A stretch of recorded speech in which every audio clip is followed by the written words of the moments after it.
I was born in a slum, but the slum was not born me.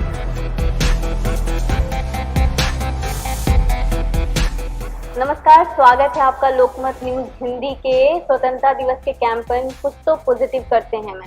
हम आज आए हैं नोएडा एक ऐसे शख्स से मिलने, एक ऐसे शख्स से आपको रूबरू कराने जो खुद स्टेशन पे रहे, जिन्होंने 11 साल की उम्र में अपना घर छोड़ा, पर ना जाने आज कितने लोगों को और कितने स्लम के बच्चों को वो पढ़ा रहे हैं, उनकी जिंदगी संवार रहे हैं। तो हम जानेंगे उनके एनजीओ के बारे में जिसका नाम है वॉइस ऑफ स्लम। उन्हीं के जुबानी स्वागत है देव आपका लोकमत न्यूज हिंदी में। हमारे इस कैंपेन में कुछ तो पॉजिटिव करते हैं। तो आप हमें बताइए, जो आपका ये एनजीओ है वॉइस ऑफ स्लम, कहाँ से आपने स्टार्ट किया, कैसे कैसे आप कहाँ तक पहुँचे, क्या कर रहे हैं इसमें आप? सबसे पहले सबको नमस्कार। और वॉइस ऑफ स्लम की शुरुआत कुछ अजीब सी है कि 2 रैक पिकर्स मिलके इसे चला रहे हैं आज, जो कभी कूड़ा बीना करते थे, कचरा बीना करते थे। सो वॉइस ऑफ स्लम की शुरुआत ऐसी हुई कि हमको कुछ क्योंकि आप सबको पता ही है कि हम लोग भी स्टेशन पे रहे, और जो मेरी को फाउंडर हैं वो खुद उन्होंने फूल बेचे, रैक पिकिंग मतलब कूड़ा बीना। स्टेशन की लाइफ बड़ी अजीब सी होती है, आपको ड्रग्स की आदत पड़ जाती है, तो हम वाइटनर लेने लग गए अपने दोस्तों के साथ। और एक बात हमेशा बहुत खलती थी, मतलब ऐसा लगता था यार ये मेरे साथ क्यों हो रहा है। जब मैं बॉटल्स पिक करने जाता था ना, तो लोग हमसे जूता खाना ऑफर करते थे, और जो दर्द है वो आपकी आंखों से अभी झलक रहा है, मतलब थोड़ा वो मैं कभी वो भूल नहीं पाता कि एक टाइम था, किसी की शायद 2 दिन पुरानी रोटियां थी और उन्होंने मुझे बोला यार ले ये खा लेना। और हाँ। तो एक महसूस है कि यार मैं क्या कर रहा हूँ। तो फिर उस दिन सोच लिया था कि हाँ, हम लोग उन बच्चों के लिए, मेरे जैसे बच्चों के लिए काम कर रहे हैं। एक देव स्टेशन से उठ के एक कंपनी का टेरिटरी सेल्स मैनेजर बन सकता है, तो क्या और देव नहीं है, और चांदनी नहीं है? मैंने उस चीज को लेके अपनी जॉब छोड़ दी और मैंने स्लम के बच्चों के लिए अपनी पूरी जिंदगी समर्पित कर दी है। मैं केवल उनके ही लिए काम करूंगा, उनको मेन स्ट्रीम सोसाइटी में री एंटर कराने की जद्दोजहद में लगे हुए हैं, जिसे हमें पूरा करना है। तो इसकी स्टार्टिंग ऐसी हुई कि हमने एक फेसबुक पे पेज बना दिया, और पेज बना के उस पर डाला कंट्रीब्यूट ₹1। 1-1 रुपए चंदे मांगे आपने इस एनजीओ की शुरुआत के लिए? बिल्कुल, क्योंकि हमने बहुत कोशिश की थी, प्रेजेंटेशन बनाई, लोगों को दिया, लोग एक हार गए हम किसी ने हमारी नहीं सुनी, ना सरकार ने ना समाज ने। 1 रुपए में आज हमें एक अच्छी चॉकलेट भी नहीं मिलती। शायद वो हमारा जमाना था जब मेरे भी बचपने की जो बात थी, जब 1 रुपए में एक चॉकलेट आ रही थी, बट अब 1 रुपए में बच्चों को अच्छी चॉकलेट नहीं मिलती। आपने 1 रुपए से एनजीओ शुरू करने का सोच लिया, मतलब ये सुनकर ही मुझे बहुत अजूबा लग रहा है। ये कैसे किया? ये ऐसे किया था, लोग सुन नहीं रहे थे, निराश बैठे हुए थे। तो आज भी मुझे एक बात याद है। तो मैं और मेरी चांदनी जी, मैं सुल्तानपुरी में बेस था। तो सुल्तानपुरी यहाँ से लगभग 3 घंटे की दूरी पर है। तो मैं सुबह क्या होता था, मैं 6 बजे बच्चों को पढ़ाने आना होता था, सुबह 6 बजे। हाँ। या 7 बजे तक हमें स्लम में पहुंचना होता था, क्योंकि 8-9 बजे बच्चे अपने अपने गुब्बारे बेचने। तब आप लोग सिर्फ 2 ही लोग इस स्लम में थे, आप और चांदनी? मैं और चांदनी। तो और फेसबुक तो वर्ल्ड, 1 रुपए एक बहुत छोटी सी रकम अमाउंट होती है, किसी की हाँ। जिंदगी को इफेक्ट नहीं करता। तो उस सोच को लेके डाला था, लेकिन ये सोच तो अच्छी थी, लेकिन शायद मैं भीड़ में खो गया, क्योंकि ऐसे बहुत सारे लोग। लेकिन 2 घंटे बाद उस भीड़ से अलग भी निकल गया। वो ऐसे हुआ कि हमारे पेटीएम अकाउंट में 6 से 7 हजार रुपए आ गए थे। मिस्टर अनिल चिकारा जी, वो आज हमारे मेंटोर हैं, बोर्ड ऑफ डायरेक्टर हैं। उन्होंने उस टाइम पे हम उन्हें जानते भी नहीं थे, उन्होंने वो पोस्ट शेयर किया और उन्होंने फोन किया, नंबर मांगा और फोन किया, यार ये बताओ यार 1 रुपए की तो टॉफी नहीं आती है। मेरा भी यही सवाल है दिमाग से। तो आप एनजीओ कैसे चलाओगे, आओ मिलो मेरे से।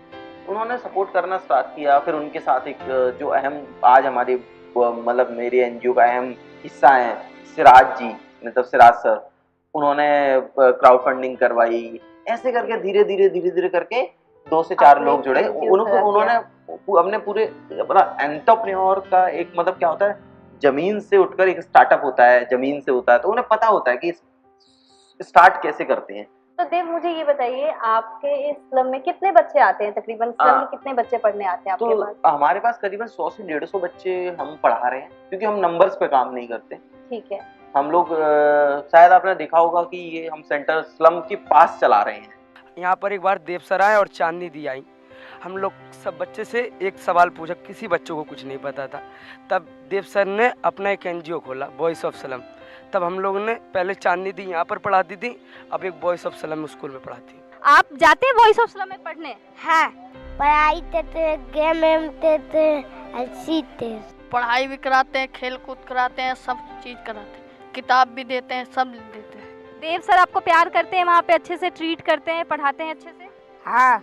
आपको हम एक ये भी बता दें कि ये बच्चे सिर्फ पढ़ाई में ही नहीं, खेल कूद में भी बहुत माहिर हैं और ये डीपीएस के बच्चों तक को हरा चुके हैं। तो हम इन्हीं से पूछते हैं कि ये कैसे उन्होंने उनको हराया। एक बार हम लोग किड्जानिया गए थे, तब वहाँ पर एक बार फुटबॉल सिखाए थे। तब एक बार हमारा मैच हुआ था, हम जीत के आए थे वहाँ से। हमने पहले स्लम में जाके पढ़ाते थे, जैसा कि मैंने पिक्चर्स हाँ, में आपने ये दिखाया आपकी शुरुआत है वॉइस ऑफ स्लम की। तो ये देख रहे हैं कि अब स्लम में जाके हम लोग पढ़ा रहे हैं, ठीक है। तो स्लम में जाके ये क्या, आपने ऐसे ऐसे स्टार्टिंग में शुरुआत की है। हाँ, तो जब स्लम में जाके पढ़ा रहे थे तो क्या हो रहा, बच्चे बिना नहाए आते थे, बच्चे के माँ बाप उसे कभी भी ले जाते थे। बड़ा डिसिप्लिन नहीं था। मैंने कहा नहीं, और हम लोग जाके तो ज्यादा बच्चों को पढ़ा पा रहे थे। तो क्लासेस 2 घंटे की होती थी, 1 घंटे की होती थी, और उसमें जितने बच्चे आ पाते थे तो हम लोग ज्यादा स्लम्स कवर करते थे। बहुत सारी एनजीओ को गवर्नमेंट फंड करती है, गवर्नमेंट उनके साथ है, उनको फाइनेंशियली सपोर्ट करती है गवर्नमेंट। तो आपने इस चीज़ की कभी डिमांड नहीं की या ट्राई नहीं किया कभी इन सब चीज़ों का? तो जी, तो मैं बताना चाहूँगा कि आज से कुछ समय पहले हमने अपना एनजीओ के लिए आवेदन दिया था एक एसडीएम कोर्ट में।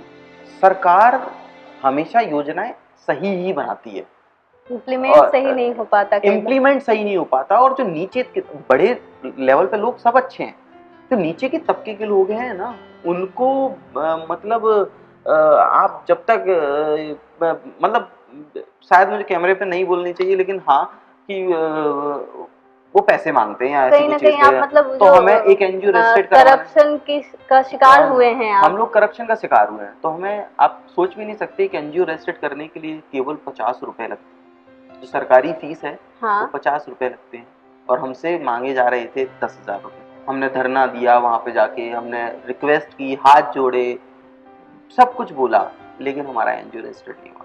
फिर जाके एक वकील थे, उनसे हमने हेल्प ली, तब जाके हमारा एनजीओ रजिस्टर्ड हुआ।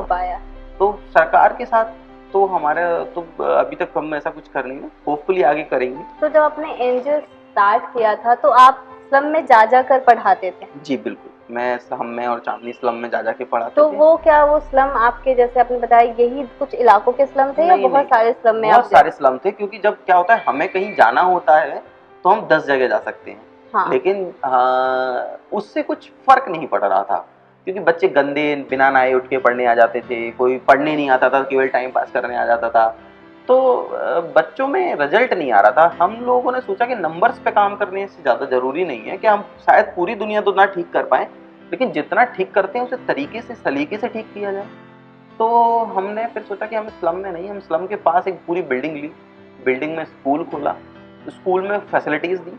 अब जैसे आज देखते हैं कि आप प्रोजेक्टर से बच्चे पढ़ते हैं, तो उनके लिए एक नया, मतलब आज भी हम चौक और पेंसिल और सबसे बच्चों को ई लर्निंग, मतलब पढ़ाने के तरीकों को इतना इंटरेस्टिंग बना दिया कि बच्चे कहते हैं वो हम पढ़ थोड़ी ना रहे हैं, मजबूर हो जाते हैं आने पे। मतलब पढ़ थोड़ी ना रहे, हम तो टीवी देख रहे हैं। खेल खेल में वो चीजें सीख रहे हैं बच्चे। हाँ, वो सीख रहे हैं। अब बच्चे इतना ज्यादा वो मतलब जगह जाते हैं तो उनको एक वो मिलता है, तो बच्चे मतलब अब पहले एक था कि हमें बच्चों को ले नहीं जाना पड़ता था डेली, उसके लिए एक टीचर अलग रखा हुआ था जो बच्चों को केवल लेने जाता था। आज ये है, बच्चे यहाँ पर आ जाते हैं तो उनसे पूछा जाए कि आप यार जाओ 3 बज गए, बोलते 1 घंटा और रुक जाना देना प्लीज, घंटा और रुक जाना, बिकॉज यहाँ कूलर लगे हैं, पानी की व्यवस्था है, वो फैसिलिटीज उनके घर में नहीं है, वो उनको यहाँ मिलता है, एक अच्छा माहौल मिलता है पढ़ने के लिए। देव, तो जो आपका एनजीओ है वॉइस ऑफ स्लम, इसका फ्यूचर क्या है? आपने क्या सोचा है कि मतलब भविष्य में आप इस एनजीओ को कहाँ देखना चाहते हैं? भविष्य में हम इस एनजीओ की सोच को, ये एनजीओ नहीं है सबसे पहले तो, ये एक सोच है और इस सोच को हम बहुत आगे तक लेके जाना चाहते हैं, जो सभी चाहते हैं। लेकिन हमारा क्या है, हम इसे सेल्फ सस्टेनेबल एनजीओ बनाना चाहते हैं। सेल्फ सस्टेनेबल ऐसे कि हम बच्चों को, जैसे आपने देखा, हम बच्चों को सही तरीके से कुछ स्किल्स देना चाहते हैं। लाइक हमारा आने वाला जो, अभी तो हम बच्चों को पढ़ा रहे हैं, हमारे आने वाला एक प्रोजेक्ट है आई एम एंटरप्रेन्योर। ओके। तो आई एम एंटरप्रेन्योर वो एक ऐसा प्रोजेक्ट है जिसमें हम बच्चों को कुछ स्किल्स देंगे। तो देव, आखिरी में मैं, जो हमारा कैंपेन है लोकमत न्यूज हिंदी का, कुछ पॉजिटिव करते हैं, इस कैंपेन के बारे में आप क्या सोच रहे हैं? ये कैंपेन बड़ा ही सराहनीय कैंपेन है, क्योंकि आज चटपटी खबरें, मलिष्का ने गाना लगा दिया, मलिष्का ने कोई गाना गा दिया तो वो फेमस हो गया, किसी टाइगर श्रॉफ ने शर्ट कोई गलत पहन ली तो वो न्यूज़ बन गई।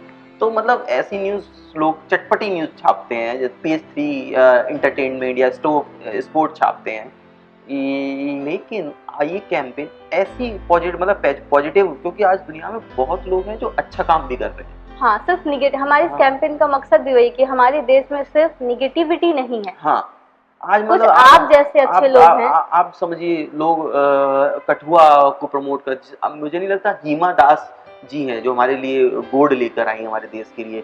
और अगर हम कठुआ रेप की बात करें, जितना ज़्यादा या फिर रेप की खबरें और वो सब चलते हैं और लोग पॉजिटिव चीज़ें नहीं छापते हैं, तो ये थोड़ा सा है। तो इसको आप उन पॉजिटिव लोगों को सपोर्ट कर रहे हैं, उनकी बात समाज और सरकार तक पहुंच रही है।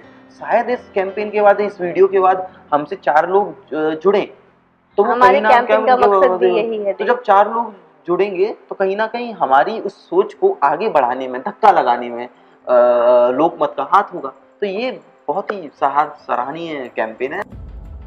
जब भी आपकी गाड़ी का दरवाजा कोई व्यक्ति खटखटाए तो आप उसे बुरी निगाहों से ना देखें, आप उन्हें सहमी और दान दया की निगाहों से ना देखें। आप सोचें कि आप उसे कैसे उसके पैरों पर खड़ा कर सकते हैं।